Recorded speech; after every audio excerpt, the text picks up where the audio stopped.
Welcome back to the channel, people. Chosen Wisdom Football. Breaking news: Dan Ashworth has been let go. Dan Ashworth has left Manchester United Football Club, apparently by mutual agreement. He has departed after 5 months, apparently, in the job. Yes, the director of football, Dan Ashworth, has gone. Listen, there's a lot for us to talk about. I've seen some of the reactions already to this, and most Man United fans, from the United Stand to Saeed TV, are all in meltdown over this.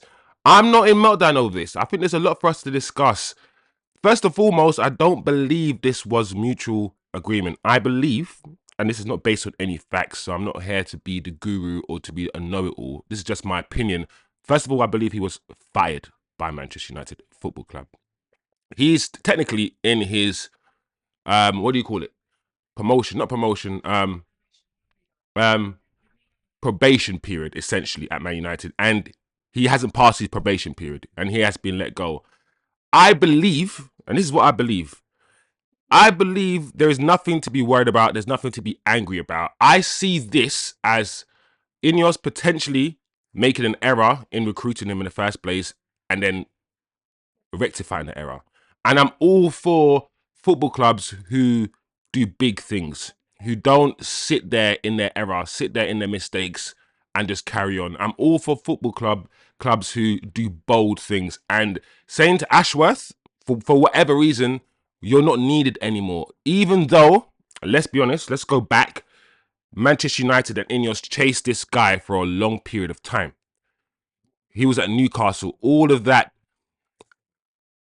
malarkey, really. All of the circus drama about getting him from Newcastle and Newcastle taking Manchester United to court and all of these things. We fought tooth and nail to get this guy, only for 5 months later to say, do you know what? You're not good enough. A lot of people say that's negative. Listen, I don't see it as a negative stretch. It depends. It depends. I can't be sitting here and be like, oh my God, Ineos, oh, let's cry. What has Dan Ashworth done for us to cry about losing Dan Ashworth?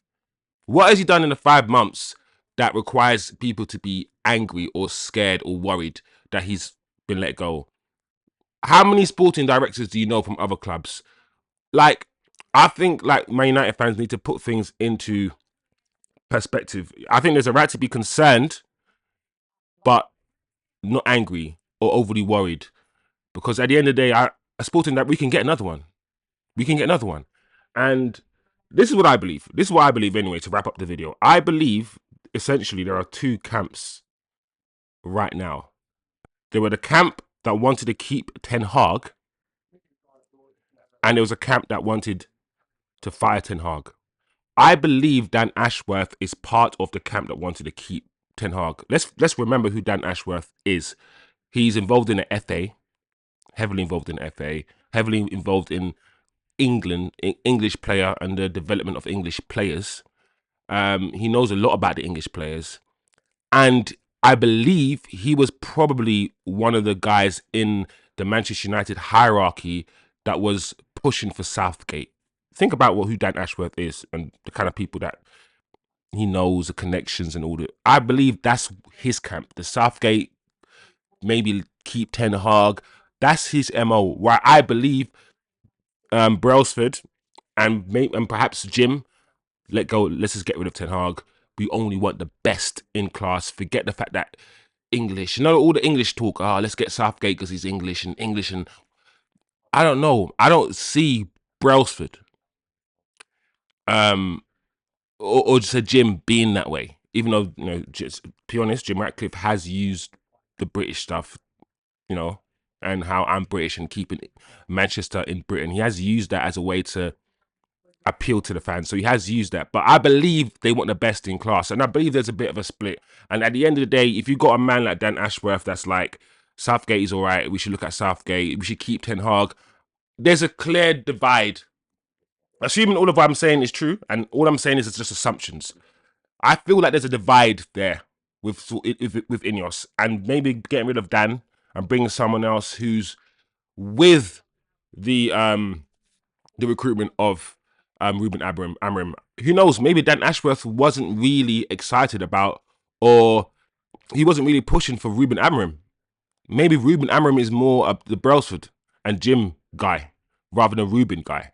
So there's a lot to think about. That's what I think. I think his vision, his ideas, and essentially his way is different, way different to Sir Jim's.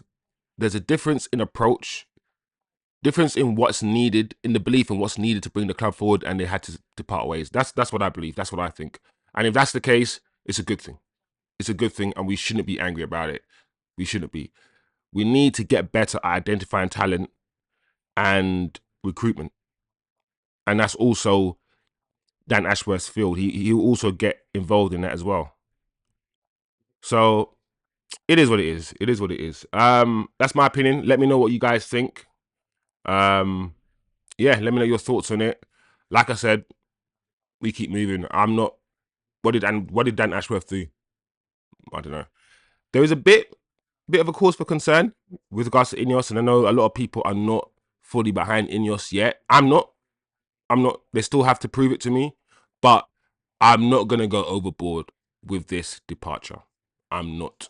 So let me know what you guys think. Comment below, share the video, subscribe. I'll speak to you guys next time.